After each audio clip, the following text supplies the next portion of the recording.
அதே மாதிரி இன்னைக்கு செங்கோட்டையன் வந்து ஒரு விஷயம் வந்து ஒன்று பேசியிருக்கிறாரு. திமுகவில் மட்டும் குடும்ப ஆட்சி நடக்கல, அதிமுகவிலையும் பார்த்தீங்கன்னா குடும்ப ஆட்சி நடக்குது. எடப்பாடி அவர்களுடைய மகன் அப்புறம் அவருடைய சம்பந்தி அவங்களுடைய தலையீடு வந்து ரொம்ப அதிகமாக இருக்கு அப்படின்னு ஒரு குற்றச்சாட்டை வந்து முன்வைக்கிறார் செங்கோட்டையன்.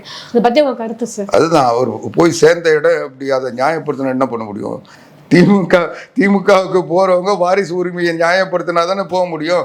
இது வரைக்கும் அதிமுகவினுடைய அரசியல் எதிரி திமுகவை வீழ்த்தணுன்றது அதிமுகவுடைய நோக்கம். அதை எங்களுடைய புரட்சித் தலைவர் எம்ஜிஆர் ஆரம்பித்த காலத்திலேருந்து திமுக ஒரு தீய சக்தி, அதை அரசியல் வந்து அகற்றுதான் எங்கள் லட்சியம் சொல்லி நாங்கள் பண்ணிக்கிட்டு இருக்கோம். அதே மாதிரி திமுகவும் யாரோட சமஸ்தம் போனாலும் அதிமுகவை வந்து எதிர்ப்பது தான் அவங்களுடைய கொள்கையாகவும் அவங்களுடைய நடவடிக்கையாக வச்சுட்டு இருப்பாங்க. இன்னும் சொல்ல போனால் இன்னைக்கு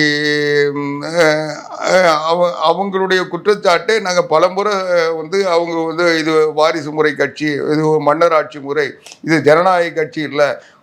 இன்னும் தமிழ்நாடு அனைத்து இந்திய அண்ணா திராவிட முன்னேற்ற கழகத்தின் பொதுச் செயலாளர் புரட்சி தமிழர் எடப்பாடியார் எத்தனையோ முறை சொல்லியிருக்காரு, திமுகவில் முதலமைச்சர் பதவிக்கு யாராவது நான் வருவேன்னு சொன்னாங்கன்னா அந்த கட்சியில் இருக்க முடியுமான்னு கேட்டிருக்காரு. முதலமைச்சர் பதவி கூட இல்லை, துணை முதலமைச்சராக வரேன்னு சொன்னா கூட அந்த கட்சியில் விட்டு வைப்பாங்களா?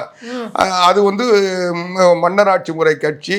அதனால கருணாநிதி குடும்பத்தை சார்ந்தவங்க தான் அதில் முதலமைச்சராகவோ துணை முதலமைச்சராகவோ வர முடியும். அதனால அது வந்து ஆனால் அதிமுகவில் ஒரு சாதாரண தொண்டன் கூட என்னை போல ஒரு ஏழை, எங்கேயோ ஒரு சிறுவம்பாளையம் ஒரு குக்கிராமத்தில் பிறந்த ஒருத்தன் தன்னுடைய உழைப்பால் இந்த கட்சி மேலே காட்டுற விசுவாசத்தால் உயர்ந்த பதவிக்கு வர முடியும், முதலமைச்சராக வர முடியும்னு சொல்லி அவர் பல கூட்டங்களில் பேசியிருக்காரு. அப்போ கூட திமுகவில் இருந்த யாருமோ அல்லது திமுக கூட்டணியை சார்ந்தவங்களோ அல்லது எங்கள் அரசியல் எதிரிகளோ யாருமே இதில் வந்து வாரிசு முறை அதிமுகவில் இருக்குன்னு சொன்னதே இல்லை.